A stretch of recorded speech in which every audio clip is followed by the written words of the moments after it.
Hello, everybody. We are Team 14361 Robolobos, and today we are going to be presenting networking for beginners.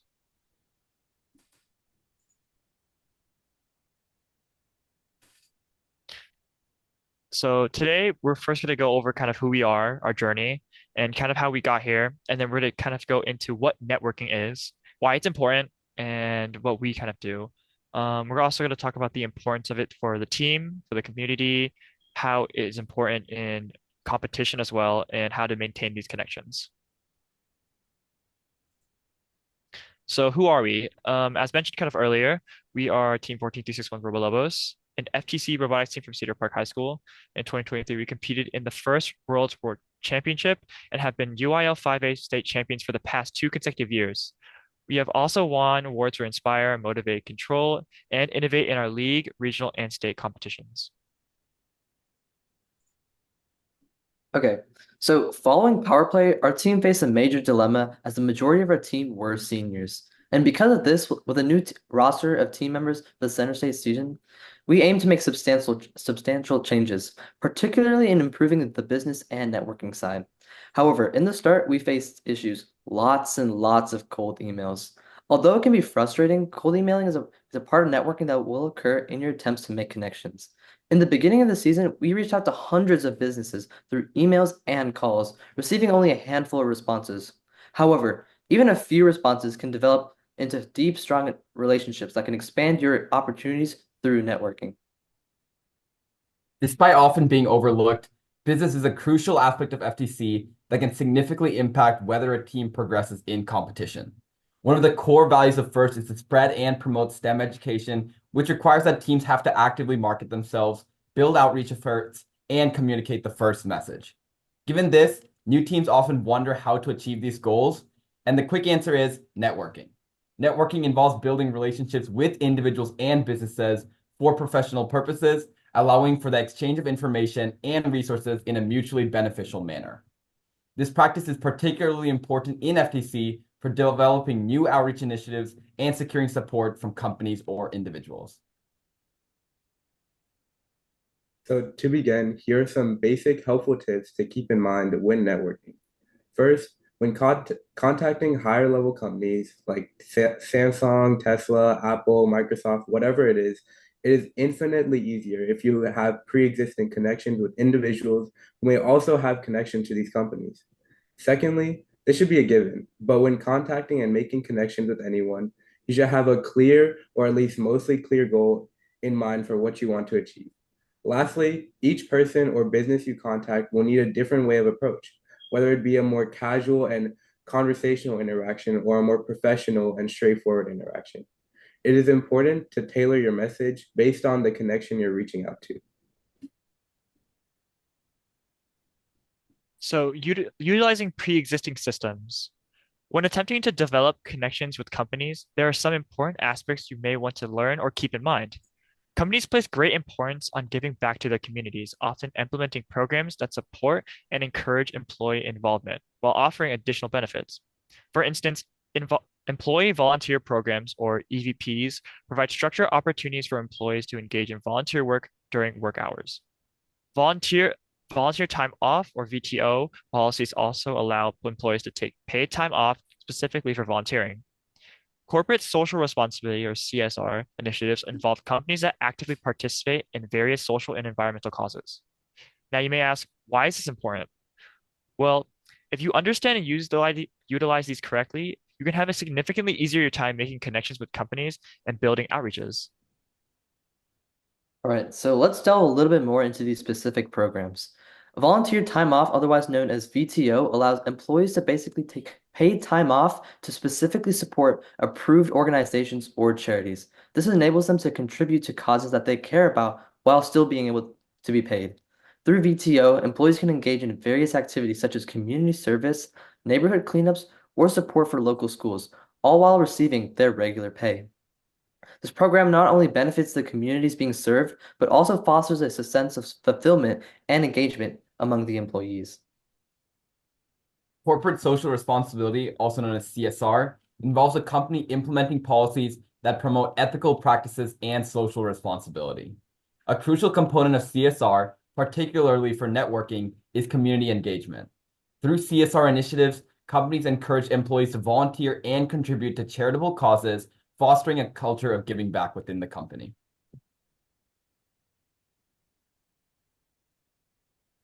Lastly, employee volunteer programs, or EVPs, are corporate philanthropy initiatives that actively involve employees in community service projects. Sponsored by the company, these programs provide employees with the opportunity to dedicate work hours to volunteer activities. The benefits of such programs are significant, including enhanced productivity, increased employee engagement, and improved retention rates. So, understanding all these different aspects, how have we used these in our own experiences? So, a family member who worked at a company with an employee volunteer program, helped us establish our TechSpark initiative. We reached out to her and coordinated with the head of the nonprofit that she volunteered with to set up a program aimed at teaching coding. By leveraging this internal company connection, we successfully expanded our network and developed a valuable program that aligned with both the company's philanthropic efforts and our educational goals and established our TechSpark Nigeria initiative, TechSpark Chile initiative, and etc. Additionally, a tech company that we had previously established connections with, offered volunteer time off, otherwise known as VTO, to their employees. We requested that their employees to serve as our mentors as part of their volunteering efforts, and they agreed enthusiastically. This opportunity allowed us to leverage their professional expertise while reinforcing our ongoing relationship with the company. So again, what are the benefits of networking for your team? As mentioned earlier, networking can provide your team with valuable mentors, but it can also offer additional advantages. By connecting with other organizations, you can gain access to new materials and resources and potentially secure increased funding through new sponsorships, which we were able to do this season. Maintaining your connections is equal, if not more important than getting these connections. It involves regular communication through scheduled check-ins, updates, and personalized interactions. It is essential to follow through and commitment and addressing any issues promptly. Authenticity and adaptability in these interactions strengthen bonds and help sustain meaningful connections over time with any of these companies you outreach towards. So, everybody, thank you so much for listening to our presentations. And does anybody have any questions? We have a questions in the chat. Yeah, I Should think we we see. Okay, do we answer that Gotcha. first? should we Okay. answer those first? Okay. The first question, J. Kim, how do you decide which companies to reach out to, and which types of companies did you have the most success with? Okay. Do you want to answer that? Or Yeah, I'll take care of okay. this one. So I think it all depends on your team. And I would definitely suggest if you're a newer team, I think this also like piggybacks off Nikhil's question, which is, are there any specific companies or businesses you would recommend a rookie team to reach out to? I would definitely look at local companies near you. Maybe you don't want to go for Apple or Microsoft or Samsung straight away. If you can find local technology companies near you, we had a couple. We had like an aerospace place just like 10 minutes away from our school. So if you could look at local companies that are near you, that would be a great idea because they're always willing to be more. They're more open to like opening their facility for tours or giving you advice on the season. Again, connections are super important. If you have a family member that works at a tech company, or has connections to a tech company, you can definitely utilize that. Again, pre-existing connections are the easiest way to kind of get in the network. But again, you don't need to have connections. Maybe it's a good idea to like pick each of your team members, find out if they have any connections.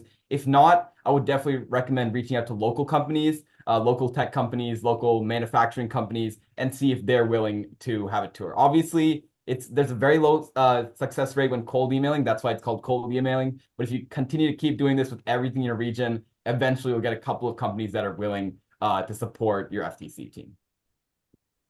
All right. And then moving on to the second question, how does your rankings and competitions affect the chances of being sponsored by a big company? Answer this. I can do, you want to do that? Okay. Yeah, sure. So, to answer your question, yes, rankings can help with getting sponsors by big companies or getting outreaches or contacting big companies, as it can kind of show that you have credibility in what you've done. But in the end, I feel like as long as you contact them and you develop relationship with these people, or you already contact them through connections that you already have, you have a great chance of getting outreaches or just making contact with them.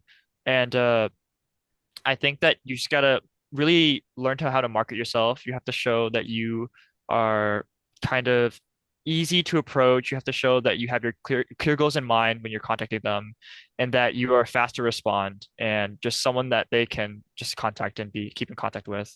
So it just depends on how you market yourself, how you are contacting with them, and just be show that you are kind of reliable.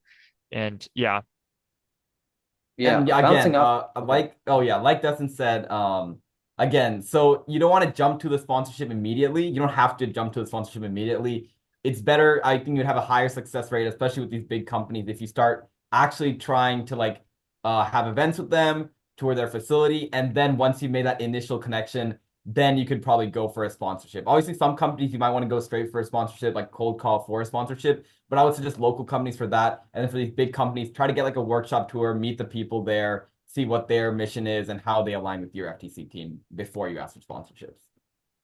And Yeah, Rochelle, I exactly. think you had something to say. Yeah, you basically said what I had to say. It's all about the first impression. If you can get like a workshop tour with them, they're definitely going to be like willing to sponsor you or do whatever that you're asking for if you can set off a good first impression. So yeah. And then I think we have one more question. Do you have any suggestions for reaching out to companies for mentors? And Dustin, do you want to answer this one? Because I think you definitely got a couple of our mentors for that. So I guess, yeah, so I kind of helped get a lot of mentors by having connections. So through my connections, I was able to kind of start emailing these people and build relationships with them. And also some examples that we've had of how we got mentors was through, I guess, our trip to UT. So in the beginning of last year, we did a trip to UT, and in that trip, we got two of our mentors that helped us throughout the year. Um, how we did this was just visiting the different facilities there, and we just spoke to a lot of different people there, and we built connections and good impressions while we were there, and we were just able to kind of show that we were people that they would want to work with and that our goals aligned with theirs. So yeah. Yeah, I would definitely suggest if you have a university near you with the engineering program, definitely see if you can try to visit their a lot of them have robotics teams, like collegiate robotics teams, or they have engineering clubs. So if you can try to contact them, get that set out. They have a very good alumni network. Usually colleges have alumni network that are willing to come back and, help the university as well as help people who are involved with the university. That's kind of how we got our mentor. Even though that we didn't actually contact the company specifically, we went to a UT. We asked if we could tour the UT engineering facility, and then we were able to find alumni from UT who wanted to help us out because we were close by to UT, around 20 minutes away. So yeah, that's definitely the best way, I would say. Yeah. Are there any in-person questions? Any in-person questions? All right, if not, let's hear it for the Robolobos.